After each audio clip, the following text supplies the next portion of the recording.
Fala, minha guilda jurássica, aqui quem fala é o Dino e estamos de volta com mais um vídeo. Imagina que você vai começar a jogar aquele RPG da hora e aí você tá na tela de criação do seu personagem e ao invés de você caprichar para criar aquele boneco bem maneiro, você sem querer clica no botão de criação aleatória. O resultado provavelmente ia ser algo bem feio e deformado, parecido com o monstrão que a gente vai conhecer hoje, o Distorted Rex, ou T-Rex. Mas o que ele tem de feiura, ele tem de força. O que a gente quer saber hoje é, se esse bichão fosse jogado no universo de cada filme da franquia, teria alguém que conseguiria segurar o tranco? Ou será que o T-Rex ia sair atropelando todo mundo igual um titã blindado? Antes de começar essa viagem pelos filmes, bora conhecer melhor essa fera. O T-Rex é basicamente um T-Rex bufado. Ele usa uma build de 6 braços ao invés de 4. E isso muda muito a dinâmica dele de combate. Além dos bracinhos pequenos estilo T-Rex, ele também equipou um segundo par de braços gigantescos. Cada um desses braços pesa várias toneladas, como se ele fosse um gorilão. Com esses braços, ele libera a skill de socar, que causa um dano absurdo, quebra ossos e arrebenta inimigos longe. A maioria dos dinossauros não tinha essa habilidade. Ele usava uma build de tanque bem OP, com mais de 8 metros de altura e peso variando entre 10 e 20 toneladas. De acordo com as estimativas da comunidade. Mesmo na estimativa mais baixa, ele ainda é mais pesado do que a maioria dos predadores que aparecem nos filmes. A skill de mordida do T-Rex também não é brincadeira, causando 50% a mais de dano do que a mordida de um T-Rex normal. Isso significa que se ele agarrar alguma coisa, dificilmente vai soltar sem causar um estrago sério. Mas toda build quebrada também tem seus pontos fracos. O T-Rex não tem agilidade nenhuma. Ele investiu todos os pontos em atributo de força. Ele até consegue bolar uma emboscada igual ele faz no filme, mas quando a luta começa de verdade, ele resolve na base do soco e da mordida. Agora que a gente revisou a ficha técnica do T-Rex, bora dropar ele no primeiro mapa da franquia, Jurassic Park de 1993. Naquela época, o mapa da ilha ainda estava controlado, pelo menos na teoria. O parque tinha poucos dinossauros, a maioria recém-transferida de Sorna, e o jogador top 1 desse servidor era a grande estrela, a Rexy, que ainda estava novinha, recém-chegada no tamanho adulto. Com cerca de 11 metros de comprimento e 7 toneladas, ela tinha uma build que tocava o terror nos humanos, mas de frente com o T-Rex, ela não tinha nem chance. No mano a mano, a Rex até podia tentar usar sua agilidade para dar uns golpes e recuar. Ela era mais rápida, mais leve e conseguia manobrar melhor. Mas o problema é que ela teria uma desvantagem muito grande em uma luta prolongada. Se o T-Rex acertasse uma skill de agarrão ou golpe dos braços gigantes, ele podia encerrar a disputa em poucos segundos. Seria só questão de tempo até a Rex tomar um golpe crítico. Mas o mundo de Jurassic Park de 1993 ainda tinha algumas cartas na manga. Lembra da Lady Margaret, a Triceratops Alpha que aparece no jogo da Telltale? Se a gente considerar esse crossover, ela poderia equilibrar a luta. A Margaret tinha massa e chifres o suficiente para usar um skill de charge contra o T-Rex e stunar ele por alguns segundos. Se isso acontecesse, a Rex poderia aproveitar a abertura e partir para pegar o kill. Seria igual uma raid em que a Margaret é o tanque e a Rex é o DPS do time. Mas como qualquer raid difícil, se um dos dois fosse eliminado, o outro não teria chance. Outra possível ameaça para o T-Rex seriam os Brachiosaurus, gigantes de 50 a 70 toneladas. Uma skill de pisoteio desses herbívoros já seria o suficiente para esmagar o mutante sem dificuldade. O problema é que os Brachiosaurus, apesar de serem enormes e poderosos, são jogadores passivos, que não gostam de participar de PVP, a não ser que sejam obrigados. Então na prática, a chance de eles enfrentarem o T-Rex seria muito baixa. Mas enquanto aos Velociraptors do filme, infelizmente não dá nem para considerar. Eles eram só 3 adultos, que mal conseguiu se coordenar. Então contra um inimigo muito maior e com força bruta absurda, eles seriam facilmente farmados pelo T-Rex, um por um. No final das contas, no cenário de 1993, os rivais do T-Rex iam depender muito mais da sorte do que da força real. A Rexy era pequena demais nessa época, os raptores não teriam chance, e os herbívoros provavelmente iam só ignorar a luta. Jurassic Park Mundo Perdido, de 1997. Depois de testar o T-Rex em Nublar de 1993, chegou a hora de mandar esse bicho pro servidor da Ilha de Sorna, em 1997, o cenário de Mundo Perdido. E aqui a situação muda totalmente. Ao contrário do primeiro servidor, que tinha bem menos jogadores, o site B estava com o servidor lotado,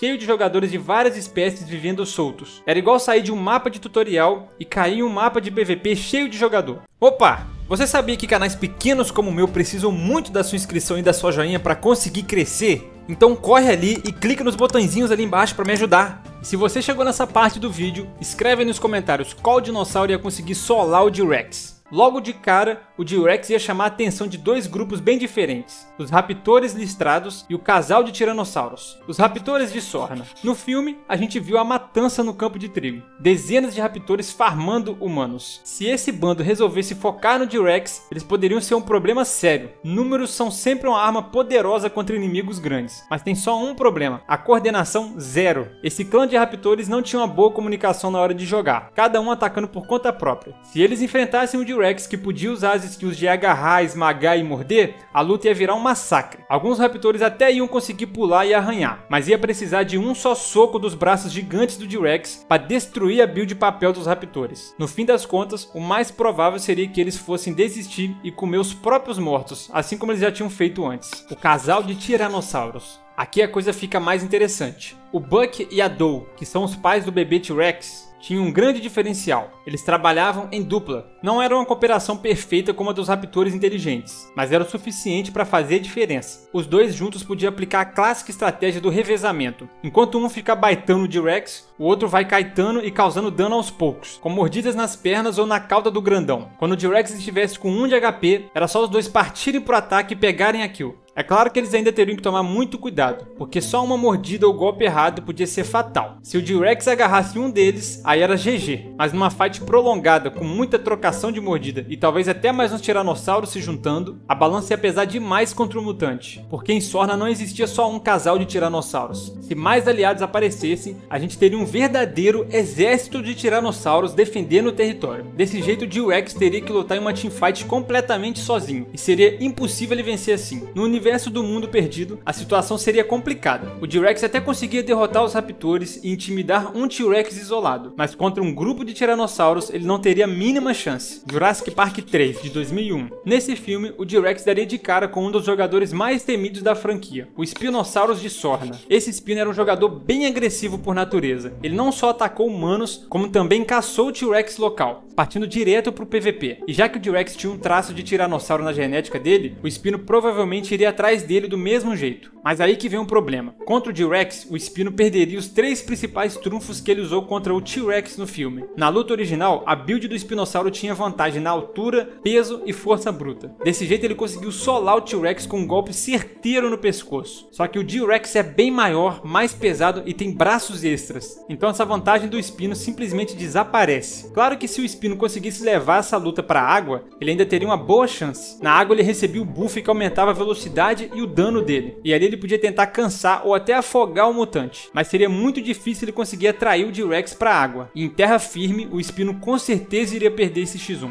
Os raptores super inteligentes. Sorna ainda tinha outra surpresa: o clã de raptores do Jurassic Park 3. Diferente dos anteriores, esse clã era bem mais coordenado, liderado por uma fêmea alfa que mostrava inteligência e comunicação avançada. Esse grupo tinha mais de 10 Velociraptors atacando precisamente em grupo. Desse jeito eles poderiam sim derrubar o T-Rex. Eles não iam vencer na força bruta, mas sim pela grande quantidade de ataques constantes, que iriam drenar a energia e fazer o mutante sangrar até não aguentar mais. O segredo seria atacar os pontos cegos, como costas, base da cauda e flancos, onde os braços enormes do T-Rex não iam conseguir alcançar. Seria uma fight longa, cheia de sacrifício entre os raptores, mas ao longo do tempo, o clã poderia sim sair por cima e transformar o T-Rex numa presa derrotada. Resumindo, no mundo do Jurassic Park 3, o Spino não teria muita chance, mas o clã dos raptores coordenados teria uma boa chance de derrubar o T-Rex. Jurassic World de 2015. Bora dropar o T-Rex direto na Isla Nublar de 2015. Cenário de Jurassic World.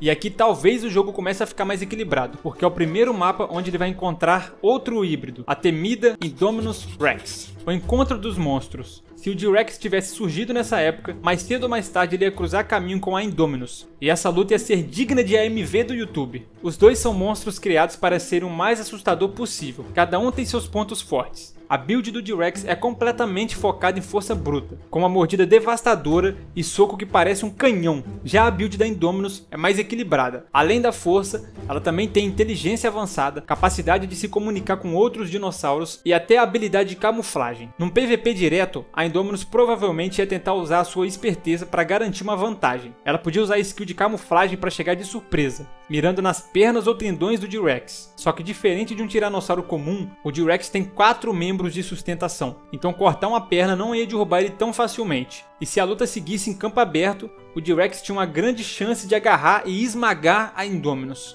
A Indominus já mostrou que teria dificuldade até para derrotar a Rex, então contra um oponente mais alto, mais pesado e com mais membros, ela definitivamente poderia acabar perdendo a luta. O cenário da aliança tem um detalhe que pode virar o jogo. A Indominus também sabe jogar com diplomacia. No filme a gente vê que ela conseguia manipular outros dinos, como por exemplo os raptores. Então se ao invés de partir para o combate direto, ela tentasse se comunicar com o T-Rex, a história poderia ser outra. Imagina só os dois se entendendo, virando aliados e dominando a ilha juntos. Seria basicamente o momento em que o Vegeta aceitou fazer amizade com Goku. Dois Saiyajin que iam dominar o mapa inteiro. Nesse cenário não ia ter Rex, Blue ou Mosasauro que ia conseguir segurar a onda. A união entre T-Rex e Indominus seria game over para todo mundo da Ilha Nublar.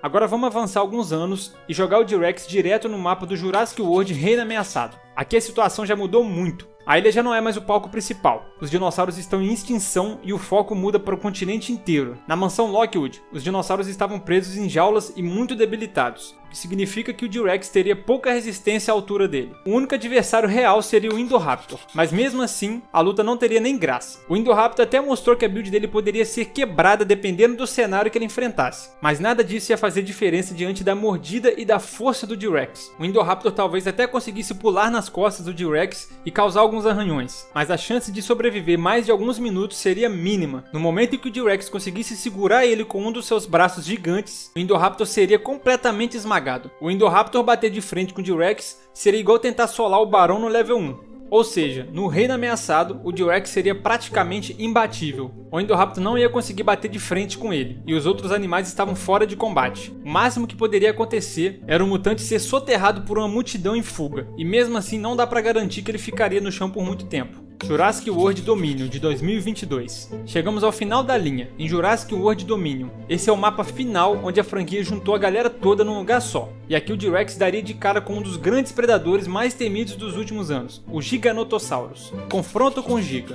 O Giganotosaurus do Dominion foi descrito como um dos maiores carnívoros terrestres que já existiu, usando uma build de dentes longos e serrilhados perfeitos para abrir feridas e sangrar presas até a morte. Jovem, saudável e cheio de energia, esse bichão era um dos poucos que conseguiria bater de frente com o T-Rex. Numa luta direta, o Giga ia partir com agressividade, usando sua mandíbula como uma serra, sempre mordendo e recuando, como se fosse um Carry caetando o tanque. Essa estratégia até poderia funcionar contra um tiranossauro comum, mas o T-Rex podia contra-atacar usando seus braços colossais, que funcionavam como armas extras. Se o Giga não tomasse cuidado, ele ia ser agarrado e esmagado igual uma laranja. Isso quer dizer que a luta seria disputada e ia durar bastante tempo. O Giga ia conseguir causar muitas feridas profundas e deixar o T-Rex com pouco HP, mas infelizmente a estimativa é que o Giganotosaurus ia acabar perdendo para a força bruta do mutante. As alianças de domínio. Essa é a parte interessante do filme Jurassic World Dominion. Na luta decisiva, a gente vê a Rex e o próprio Therizinosaurus se juntando para derrotar o rival, e seria exatamente isso a carta na manga para virar o jogo contra o T-Rex. A Rex está mais velha e com muito mais experiência de luta. O Therizinosaurus usa uma build de garras imensas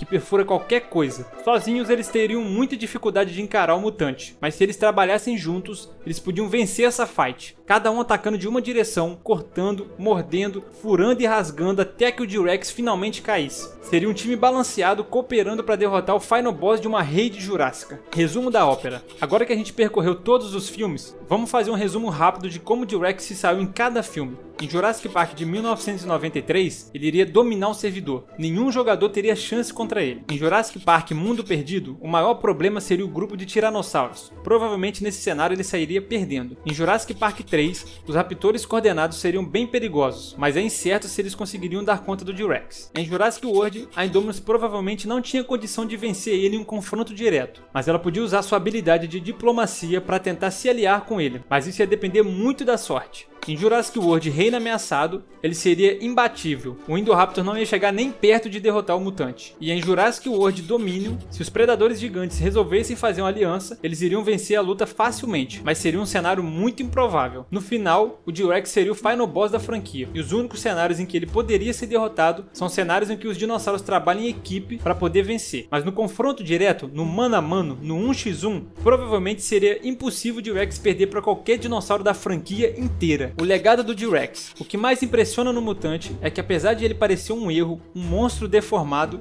ele é mais resistente e mais perigoso do que qualquer criatura natural da franquia. Apesar da build dele ser feia, ele é mais forte do que qualquer build meta do jogo. Se o T-Rex souber escolher as lutas certas, ele vai continuar dominando a franquia do Jurassic Park por muito tempo. Mas se ele ficar se envolvendo com qualquer briga que surgir na frente dele, uma hora ele vai topar com um grupo coordenado como os tiranossauros do Jurassic Park Mundo Perdido, e aí é GG. Acaba o jogo pro nosso mutante grandão. Mas é aí que tá a graça do universo Jurassic Park. Ninguém fica no topo para sempre. Mais cedo ou mais tarde vai aparecer um novo rival ou um grupo de rivais que vai desafiar o nosso rei deformado. O T-Rex, sem dúvida, é uma das criações mais bugadas que já surgiram dentro desse universo. Ele combina força, tamanho e características únicas que colocam ele acima da maioria dos predadores. Agora só falta eu analisar como ele iria se sair contra os dinossauros que aparecem no mesmo filme que ele, o Jurassic World Recomeço. Então comentem aí se vocês gostariam de ver essa continuação, que eu faço esse vídeo pra vocês também. Agora, se você já imaginou como seria se o Indoraptor fosse jogado no meio do período Cretáceo, você com certeza vai gostar do vídeo que eu fiz analisando essa situação. É só clicar aí na caixinha para assistir. Agora deixa o seu like jurássico, se inscreve no canal e compartilha com seu amigo que é fã do T-Rex, o rei deformado. Até a próxima!